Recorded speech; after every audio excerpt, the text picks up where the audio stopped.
If Andrew Tate do not rise after this defeat, like he have just suffered a defeat in a boxing match against a YouTuber.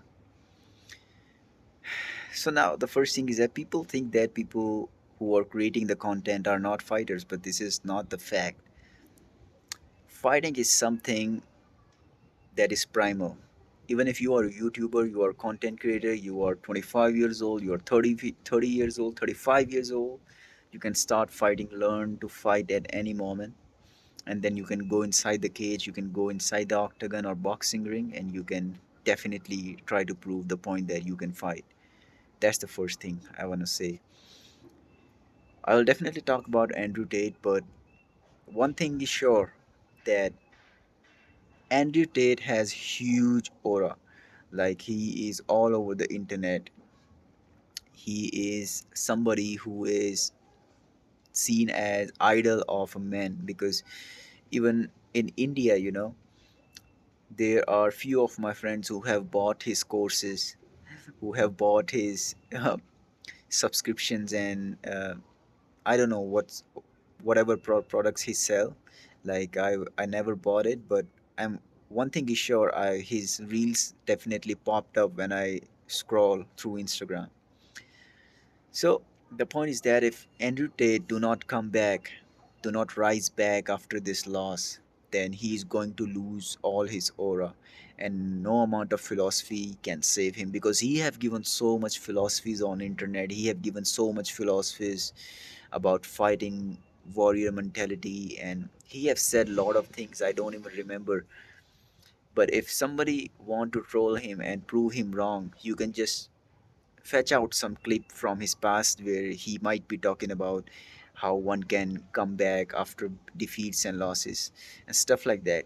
If Andrew Tate is a real warrior, then he should be able to come back from his loss. If he is not going to come back from his losses, like this one loss, which is definitely defaming him, then I think he would just lose all the credibility. People will always remember that how Andrew Tate lost it, because his image was like he was world champion, and also he was a philosopher, a guy who is a non-fighter, let's say, someone who is not a fighter, someone who is not a martial artist, but he's a philosopher. And and philosophies are of various types. There are philosophers who are nonchalant, there are philosophers who believe in negation, they negate everything. People still believe they are great, even if they are going to get their ass whooped. Nobody's going to hate them, because they are standing by their philosophies. But Andrew Tate literally failed. He did succeed in it, but because his mentality, like in few of his words, he said that a warrior is someone who goes inside the ring, or who goes to the war, and things like that. He did it. Uh, he did what he said, but he was not able to pull out everything what he said. So that's why all over the internet people are trolling him, and the people who believed in him are somewhat silent. And definitely Andrew Tate is coping with it. But that's the fact. If you would be in position of Andrew Tate, what you would do, because as a fighter you should be able to face the cameras. If cameras would ask you why did you lose, what would you say? You would just speak up the facts. Like, Andrew Tate would not admit the fact that he felt he was somebody who is a weaker one, because that's the warrior mentality. He's saying what he's saying. He's saying that I'm 40 years old. I got gassed out, and he's giving real facts. That's the warrior mentality. What he is saying is he's able to reflect on his weaknesses. But the fact is that if he is not going to fight again and pull out a victory, then it's just going to be hard for him. I don't know how he's going to philosophize this defeat, because the fact about human being is that if they are not able to pursue something, if they are not able to find the answers, like intellectual minds, what they do, they try to philosophize. So Andrew Tate is definitely a intellectual, philosophical human being, and definitely he's a good kickboxer. If you would see his videos from the past, then you can definitely say that's his instincts, like his cobra instincts, like he didn't put his face forward and then pull it backward, and his reflexes and head movements, like nothing was there. So definitely it was because of he was not active. He might be underestimating the opponent. No one should say that someone is a YouTuber or one is from, maybe let's say that any XYZ background. Never underestimate your enemy. That's the first thing you can learn from Andrew Tate.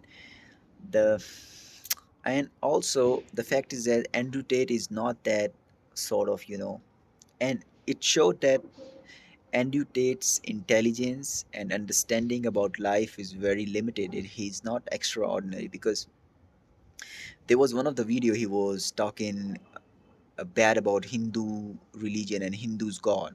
Why? Because you cannot be just ordinary human being and you would be able to decode what Hinduism is all about.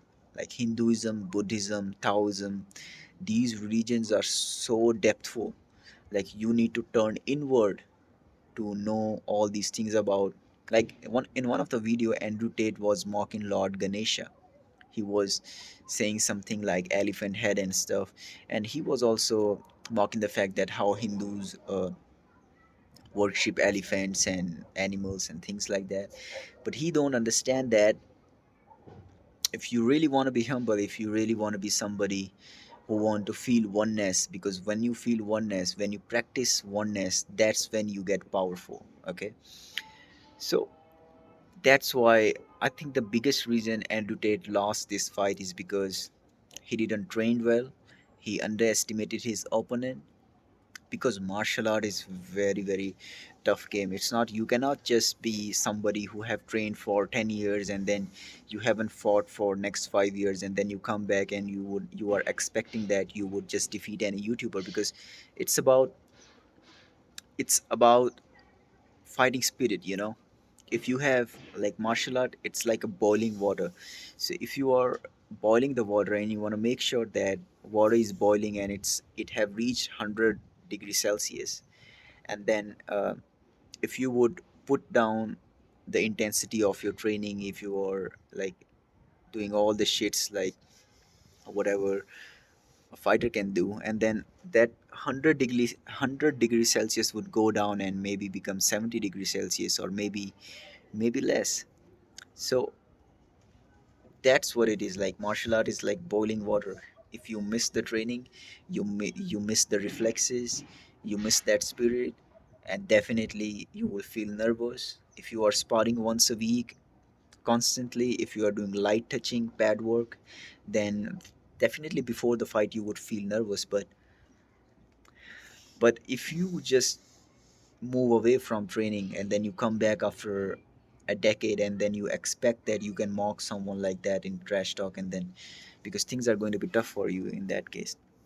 Yeah, so what I was saying, Andrew Tate was mocking Hindu gods, what he was saying, because it shows that his intelligence, his philosophical mind is not that deep. He have very good research ability, but it's not that deep. Because someone who talks about metrics, someone who talks about power, someone who talks about money, someone who have sold so many courses and become millionaire, and because only a researchful mind can do it, someone who is very researchful. But in order to learn some subjects which are inward, because in some of my videos I have explained previously, there are two type of moments: inward moment and outward moment. Outward moment is when we try to understand the world, we try to understand power, we try to understand money, we try to understand and everything that we can see in front of us. But inward moment is something spirit, soul, mind, awareness, things like that. I think Andrew Tate is not somebody who spends a lot of time peeking inwardly. He's more of outward person. He can tell you that how to gain power. He can tell you philosophies how to get the woman. He can tell you more philosophies, but more about outer world.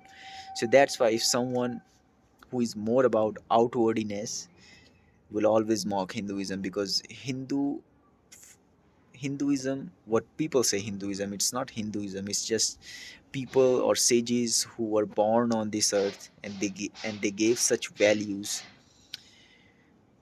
wrote it, invented, or invented various languages and wrote it on book and told many stories to enlighten people, but people like Andrew Tate would never understand it. So the main fact is that from this point, as someone who is so outward, like I know that as of now, Andrew Tate might be going through a lot, and maybe he's not showing because he was so outward that he lost it. And if he doesn't try to make a comeback, then he might not be able to, he might not be able to establish himself as someone who he tries to be again. Because if there is a public figure, then audience are of various type. Not every public figure have lovers or all haters or all sub supporters. If someone is a public figure, he may have some haters. Someone is a public figure, he may have some viewers who just view that person, but they don't hate and they don't love. And these viewers are someone who you can convert to those people who love you or hate you. And there are people who hate you. So there are three types of audience I define. So Andrew Tate might be having three type of audiences: the one who call him top G, or the one who loves him, support him; second, the one who hates him, extremely hate for him; third is viewer, like people who just view him but don't have any opinion about him, like if they support him or if they hate him. For them, Andrew Tate just exists. Okay, it's okay, he's a human being and he's doing what he's doing. So what happened after this defeat is, I think, Andrew Tate, the viewership, the people who view him might have started to see him as a loser because they don't know him deeply.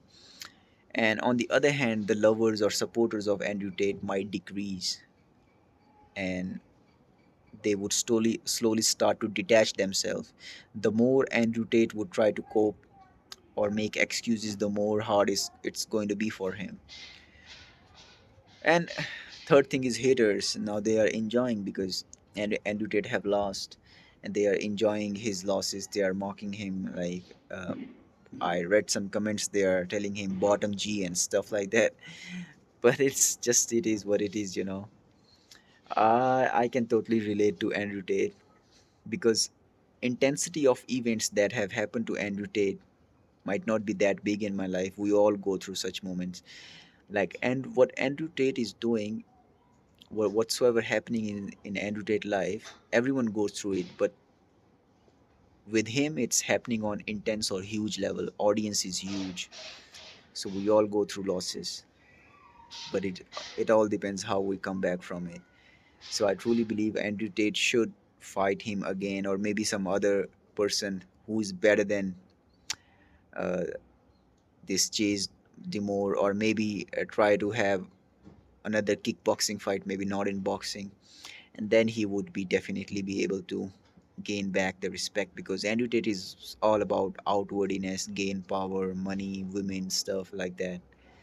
So as at this point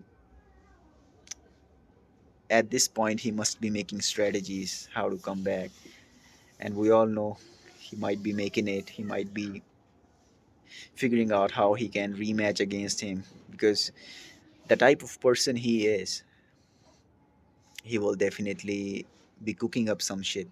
But if he doesn't fight, let's say he doesn't fight as soon as possible, then things are going to be more tough for him, audience wise. Like, he have made himself a huge brand. So he was also talking about, who was I was a man who was most googled on internet and stuff like that. So he is kind of digesting the fact that I was a man who was at some point googled and stuff. I think maybe the type of mentality, like he is passing by his prime, is getting him, because he was also saying I'm 40-year-old now. So these type of statements come when you are ready to accept that you are not invincible, you are not immortal. So maybe it's time for Andrew Tate to turn inward, to try to understand that he's not invincible, he's not immortal. and he don't have to cope with it. Just accept it. You were weak and you were weak. That's it. And from the next time, don't trash talk. That's it. There. Why people even trash talk? I have no idea. Like